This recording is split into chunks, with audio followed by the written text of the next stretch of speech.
दोस्तों अक्सर लोगों का ये सवाल होता है कि अगर उन्होंने किसी बीमा को कराया है तो बीमा कितने दिनों के बाद वो लोग क्लेम कर सकते हैं। तो आज के इस वीडियो में हम डिफरेंट इंश्योरेंस को अलग अलग तरीके से समझेंगे कि उसमें क्लेम करने के लिए आप कितने दिन आपके पास होते हैं। तो ये सब जानने के लिए वीडियो को पूरा लास्ट तक जरूर देखिएगा।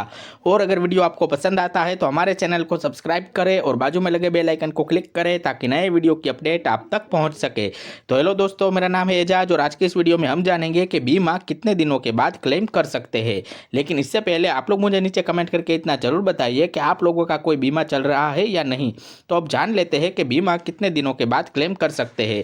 दोस्तों बीमा यानी कि इंश्योरेंस का दावा जिसे हम क्लेम करना भी कहते हैं, उसे करने की समय सीमा आपकी पॉलिसी के प्रकार और उसकी शर्तों पर निर्भर करती है। तो जब भी आप कोई भी पॉलिसी लेते हो तो उसके सारे नियम और शर्तों को आपको अच्छे से पढ़ लेना चाहिए। आगे मैं आपको कुछ सामान्य बीमा क्लेम के विषय में भी जानकारी देता हूँ। जैसे कि सबसे पहले बात कर लेते हैं हेल्थ इंश्योरेंस की। तो ज़्यादातर पॉलिसियों में दावा तुरंत 7 से 30 दिनों के भीतर दायर करना होता है हेल्थ इंश्योरेंस के केस में। और अगर कैशलेस क्लेम के लिए आप चाहते हो तो इसके लिए अस्पताल में भर्ती होते ही बीमा कंपनी को सूचित करना जरूरी होता है। और रीइंबर्समेंट क्लेम के लिए अस्पताल से छुट्टी मिलने के 15 से 30 दिनों के अंदर ही आपको दस्तावेज जमा करवाने होते हैं।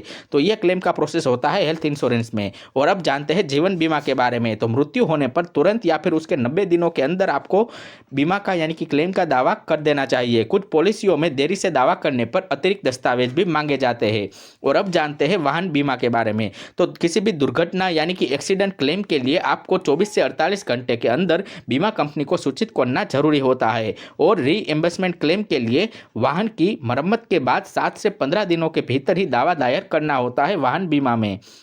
तो यही सारे इंश्योरेंस पॉलिसी है जिसके लिए आपको क्लेम करना पड़ता है। तो कौन सा क्लेम कितने दिनों में आप कर सकते हो ये आपको इस प्रकार से समझ आ गया होगा। और अगर आप लोग अपनी पॉलिसी को ध्यान से पढ़ोगे फिर से तो उसमें आपको ये सारी चीज़ें मिल जाएगी और आपको क्लेम का पूरा प्रोसेस भी समझ आ जाएगा। या फिर जिस एजेंट से आपने पॉलिसी खरीदी है उसको भी आप इस विषय में पूछ सकते हो।